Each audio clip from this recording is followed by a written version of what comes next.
What's up, everybody? We're just going to be talking about pre-workout. I'm going to try to make this not super long. If you have a short attention span and you don't want to listen to me ramble, this one or this one, Alani or Bucked Up, period. Why? Because these ingredients, and they're dosed at this level. If you want me to explain that, then stick around for the video or go Google them yourself, you impatient bastards. But yeah, if you just want to really quick, one of these two, because I said so. Now, history of pre-workout. Originally, very first one, invented by Danny Duchesne, like the godfather of steroids and bodybuilding. He's kind of the guy who got everybody on it. Started talking about performance-enhancing drugs. He started formulating some stuff, and I think he made it around, 1982. And put ephedra in it, ephedra alkaloids, which is different than just the ephedra extract you'll see nowadays. But fun fact, they got banned around 2004 because heart problems, right? It's a really good upward. It works, and it's the same thing they put in ephedrine, right? So that was all great and dandy, except it's really hurting people's hearts. You stack that with caffeine and all this other stuff, and eventually, FDA got banned. Another ingredient that was around for a while, and you guys might know this one from DMAA from Jack 3D, as well as Oxyelite. Famous for their formula, and eventually that one got banned too. I think 2012 is when they got the ban. And then legal battles in 2019 eventually solidified you can't put this kind of crap inside of pre-workouts anymore. Ephedra extract can still be used, but it's not the alkaloid extract, which is a significant difference, right? It's kind of like ashwagandha root concentrated gives you much more of those effects as opposed to whole plant ashwagandha. Extracts are exactly that. They extract a certain part of it. They extract the alkaloid, which causes the whole nervous ability and all that stuff, and basically amps you up. So long and short of it, that guy made it. And was the very first one. Ultimate Orange was the very first workout. Nowadays, we now know there's a lot of research about how much caffeine to take and all that jazz. Reason I like these ones is because they're dosed appropriately. And the first ingredient we'll talk about is caffeine. I'll show you the full list on this. I'm going to ignore a lot of these other ones. I'll talk about them briefly, but we're going to ignore a lot of these ones that are like the Alpha GPC, taurine, the salt's good, deer antler velvet, which is kind of like their whole thing, right? And then astragen, which has astragalus, and oh man, this one, three different plant extracts and stuff. And I've looked these all up before. I forget what each of these do. They do nothing, because when you don't have what's called a clinical dose of something, so let's say they study ashwagandha and they say X amount causes this reaction. Well, if you're taking a supplement that doesn't have X amount, that's the clinical dose, right? The dose that yielded results when they studied it. That means you're not going to get it, period. So deer antler velvet, you can look it up. It's supposed to help with a lot of male-based stuff like testosterone and sex drive, all this other stuff. Sure, at a much higher dose than this. So that aside, we're going to be focusing on caffeine, beta-alanine, and citrulline. Creatine's in some pre-workouts. We'll briefly talk about that, but that's the GOAT, so we don't really need to. But those three are kind of involved directly in the performance-enhancing world. Caffeine, interesting, but there's actually a formula to it. Typically, it's safe to say 250 to 450 for most adults, but the technical formula is 3 to 6 milligrams per kilogram of your body weight. Mine lands actually kind of around 250 to 450, and so I just dose mine around my activity level and when I sleep and stuff like that. So 200 to 300 is typically where I like to cruise at. 400 only if it's I'm really tired. Here's the thing with caffeine. It's an excellent performance enhancer. It improves focus and it's loved by athletes. Blocks fatigue, so it doesn't give you energy, but blocks the feeling of fatigue. So the fatigue receptors, so you get that energy feeling. This is great, right? However, it is diminishing returns. So you go over the limit that your body can handle for the day, and you're going to get, the negative shit. Instead of increased performance, you're going to get a high heart rate. And instead of focus, you'll get some anxiety, and instead of you maybe some sleep disrupted, and then it can cause a diuretic effect, in some people. And so that one, I know a lot of you freaks out there take way more than that a day, probably over 400, over 450. You don't need it. If you need more than that, you need to sleep. Period. Right? Sleep 8 hours and you will not need that much caffeine every day. So that's the gist of that one. Caffeine, don't take too much. That's why I like this one. It's dosed appropriately. Most of these I have here are. This one, not so much. It's similar, but it's woke, AF. This one goes up to the 330s, which is, I've tried it. It's great, but, I really didn't need the high stim. Outlift, we're at the 350s. 350s. Again, this one's still a good one because of the other dose ingredients I'm going to talk about. A little too much caffeine and stuff. Alani is perfect, right at 250. Love this guy. So that's it for the caffeine. Beta-alanine, this is a fun one. All right, real quick. I'm going to interrupt myself. Ended up talking way too long about beta-alanine and citrulline. Creatine were the last couple ingredients I was going to touch on.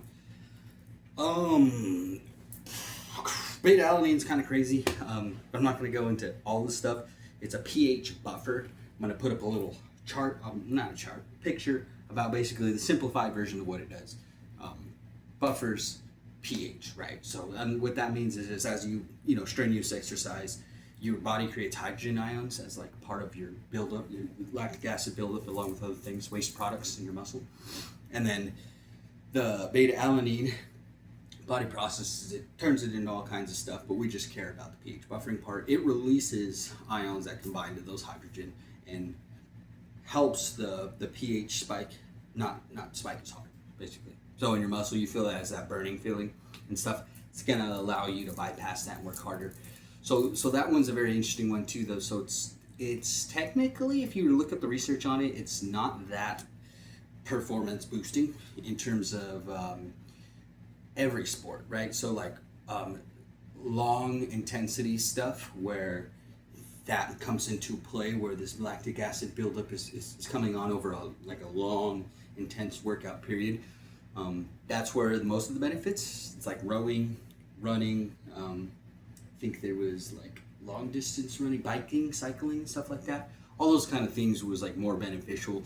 For gym bros, maybe not. Maybe it's that extra that helps us go to failure, like creatine kind of does, Thing is, it's not really showed evidence of that. So I think it works, but it's kind of like one of those things where it's not really proven in that short period where we're doing a short set. Is that result really gonna affect us? Maybe it does, maybe it doesn't. I don't know. I'm gonna keep taking it either way. So that's where it's kind of one of those weird ones. It does what it says it does, though. Don't get me wrong. Like the once we intake it does the buffering and all that stuff. It's just whether or not that translates to you having a more productive workout on your own. It's kind of like going to failure. Only you're going to be able to decide that, right? Like what your true failure is, or you just being kind of like weak and letting go a little too early. So that's where I think that pH buffer would benefit you, is if you're going to failure and it lets you just crank out that one extra rep, But other than that, yeah, the ideal dose, it says like 3.2 is ideal, but here's the thing, it saturates through our body over time like creatine does. So it's not something that you just kind of take once and then it has the effect. It takes a cumulative effect after you've saturated your muscles. So, but luckily, almost every like animal protein has some in there. So, you guys eat chicken? Probably in there. Now, citrulline. That's one of my favorites. This thing is crazy. Like how your body does nitric oxide is nuts. How your body expels carbon is nuts. I'm gonna make a separate video on that.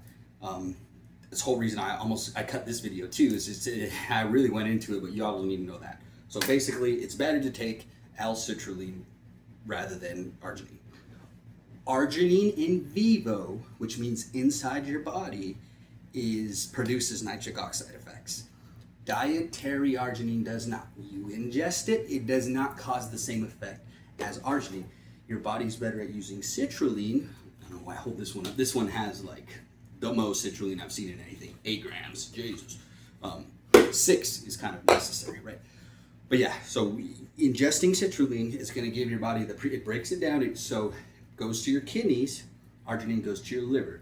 Kidneys don't have such of the first metabolism, it's called, a harsh breakdown of it. Your liver does. Your liver destroys most of the arginine, allows some to get back in, precursors. It does all the stuff it needs to do, and then releases some into the blood flow. You're gonna see a short, intense spike, and then it's gone. L-citrulline, you ingest it, goes to your kidneys. Your kidneys start the whole. I'll show you the diagram. Start the whole process of doing their thing. Turns into the precursors, creates arginine. That's what I'm saying. In vivo, inside your body, it's better. So ingesting it is not the same as your body creating it. So it does that. Provides stable nitric oxide levels throughout the day. Also, your body absorbs it better. It's less harsh on your stomach. That's a big complaint. Arginine, a high dose amount, the same that would give you like a citrulline pump, is gonna just wreck your stomach. So absorbs better, doesn't get destroyed. It's way more bioavailable. The waste products from the citrulline process happening get recycled too. So that's why it sustains levels. It's just it's a much more efficient, superior way for your body to do it. But go look it up. It's insane. That's the diagram. Imagine the guy who figured that out. What the hell? All right, last one, creatine. Simple. Some have it. This one has it. 3 grams, right? Some don't. This one doesn't have it. So every brand's a little bit different. Do I think you need your pre-workout? Absolutely not. I just am touching on it because some of them have it. It's great. Obviously, you should take 5 grams of monohydrate powder. That's all you need. All this other. Tired of seeing brands with the HCI and hyper micro dosed absorbed with 4 different kinds and it's superior. Like, no, it's not. It's the most researched supplement. I can't believe people have the balls to do that. But yeah, it's the most researched supplement. It's simple. Just take 5 grams a day. You're gonna saturate over time. If you want it to happen faster, you can take 10 grams a day for like a week or 2. But point is, it's gonna saturate in your muscles over time. No big deal. That's it. Hope that helps. Pick a favorite one. Keep it low stim, guys. It's not that serious. And if you don't need pre-workout, cool. Like, that's great. You psycho. I'm jealous of people who like that. And if you don't need creatine, fun fact, real quick, for creatine, 20 to 30% of people are just not affected. Their body's genes naturally saturate them. They're just as much as it can fit. They're Super Saiyans by birth or something. I don't know. Super soldiers. I don't know. But yeah, so fun fact, it might not work for you. So try it out, see if it does. I don't know if there's a test out there to see if it does, but yeah, it might not, might work for you. But yeah, pick a favorite, it's not that serious. Have fun with it.